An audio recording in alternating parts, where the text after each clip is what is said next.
Hello, it's Adil bringing you a review of the FTSE 100 going into the week's trading from Monday, the 7th of April 2014. Okay, just going to give you a normal weekend analysis based on my understanding of intermarket analysis and the multiple variables that I generally tend to observe when I'm day trading with subscribers on the live analysis service. So last week was a decent week. I mean, early on I hit my 200 points, but then I gave back some with regards to the flash crash on Friday. I got caught out there, caught out on Thursday as well. So finished with 187 points for the week, which really isn't bad. But I could have done better. Okay, and hopefully I will next week. Now in terms of price action, I've already explained the Nasdaq. Okay, so the Nasdaq is a very important cog because obviously it dictates sentiment in America, and obviously that will have a spillover effect here because of the relationship with the German DAX. And with the German DAX being the chief in Europe, obviously that then affects the rest of the European markets, including the FTSE 100, even though it's a commodity led index. Okay, so let's see what's going to happen going forward then. Okay, so with regards to the fundamentals, let's just go over the fundamentals in terms of the news flow with regards to the UK. So basically, the two main variables that were affecting the markets last week, really, from my perspective, was obviously emerging markets and China weakness. Obviously, we already know that. Obviously, they were the two main ones. Okay. Then we had Miss Yellen's a wild card for Miss Yellen, so she was extra dovish because she had to do damage control with regards to the 6-month rate hike. Obviously, referring to that with regards to the reporter. Obviously, that was damage control. And then the other, I'd say probably as important, but obviously they are fluid and it can constantly evolve, is you had the news flow with regards to the UK PMI services weaker than expected. That obviously forced the sterling lower, and that obviously reduced expectations of a rate hike, which potentially is a theory of bad news equals good news, which is QE is still active and remains, and we have easy monetary policy as opposed to a tightening. Like the US right now, talking about tapering. So with regards to Carney, and that was a big negative anyway, but Mr. Carney referring to a rate hike prior to the election. So Mr. Osborne obviously coming out as well with regards to reference the sterling weakness not having an impact on exports. So given the fact that they have attempted to weaken sterling via QE, it hasn't had the desired effect. So those two comments together signify a higher sterling. A higher sterling obviously hurts exports, and it raises the expectations of a rate hike. Therefore, expectations are being shifted or intentionally being changed by policymakers, whether it be the central bank or the government, and that generally, I think, puts a nail in the coffin for the FTSE 100. Okay, so from that perspective, and that still remains. I mean, that influence still remains, that fundamental current still remains on the FTSE, and that will certainly keep the FTSE at bay. But given the fact that obviously Miss Yellen's remarks about being extra dovish, given the fact that she wanted to do some damage control, that obviously helped. Given the fact that Mr. Draghi dangled a QE carrot, that obviously helped European equities, which in turn helped the FTSE stay afloat. So the FTSE itself remains weak, given the fact that Mr. Carney and Mr. Osborne have alluded to a higher rate with regards to sterling. Okay, that obviously is impacting the exports.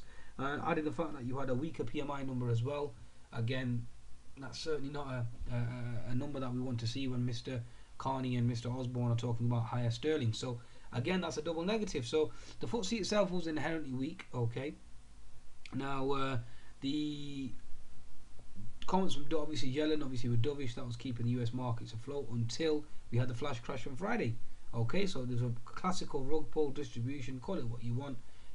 Obviously insiders getting out, obviously on light volume, and then obviously slam dunk, smack the retail investor towards the afternoon. So again, very problematic. Okay, very problematic. I've explained why there was the Nasdaq was signifying a potential reversal and why it was lagging, especially with regards to its stocks and the German DAX. So now that we know the fundamental current, obviously with regards to the FTSE going into Monday, so first of all, Mr. Osborne and Mr. Carney are obviously sterling bullish, given the fact that obviously that hurts exports, and that obviously will cause the FTSE to fall. Weaker PMI data, again, that's a double whammy, double negative. So again, that doesn't justify Mr. Carney and Mr. Osborne's stance. So again, investors are a bit concerned. and with regards to the direction, okay, especially with regards to interest rates.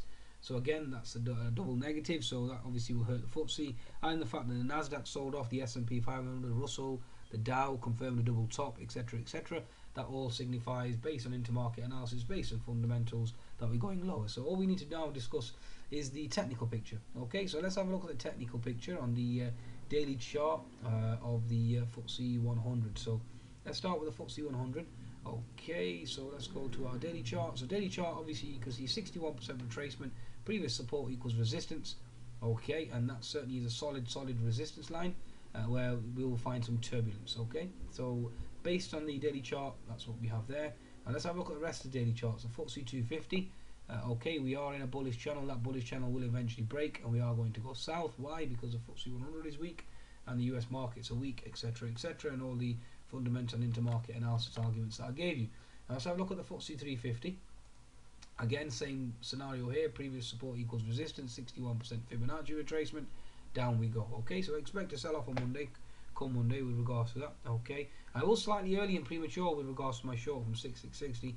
Unfortunately, I didn't get stopped out at 6702, minus 40 with subscribers, because I was up to about around 240, 250 points, and obviously I had to give back 40 there, so unfortunately I got stopped out there.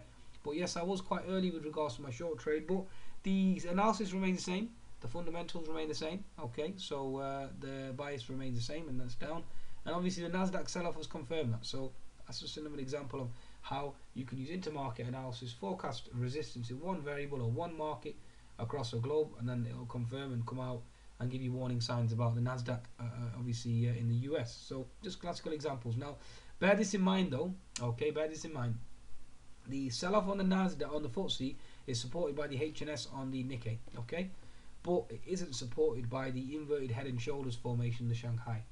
So this is where I'm a bit apprehensive, shall we say, because you have on the one side you have central banks such as Yellen's dovish comments and Draghi's dovish comments about implementing or accepting or adopting QE. So a bit of a quagmire, really, to be honest with you, from that perspective. I mean, that certainly helps a bullish argument when central banks get involved and intervene and create short squeezes. But then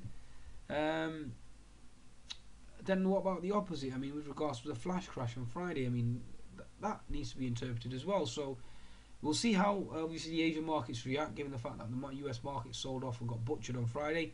But my initial reaction will be the momentum and the sentiment will remain bearish unless anything else untoward comes out, or unless China is exceptionally bullish.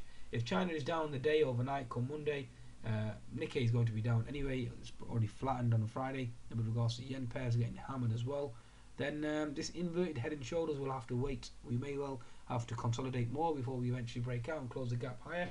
And remember, China is a leader as well, so China is very, very important, a very important cog in the theory of intermarket analysis and the momentum and movement in global indices. Okay, so just bear that in mind. That's a wild card, so that could potentially shift and cause a nice rally in the FTSE as well after the sell-off. Okay, so this could be the catalyst for the short squeeze later on, but for now, momentum remains bearish given the US market close. Okay, so now let's look at the charts. I also observed these charts as well. So the banking sector, this is a chart I generally tend to observe, and as you can see, banking sector is into gap fill resistance, trendline resistance, down we go. Okay, so that supports my argument for the FTSE. Now let's have a look at the other sectors, the mining sector.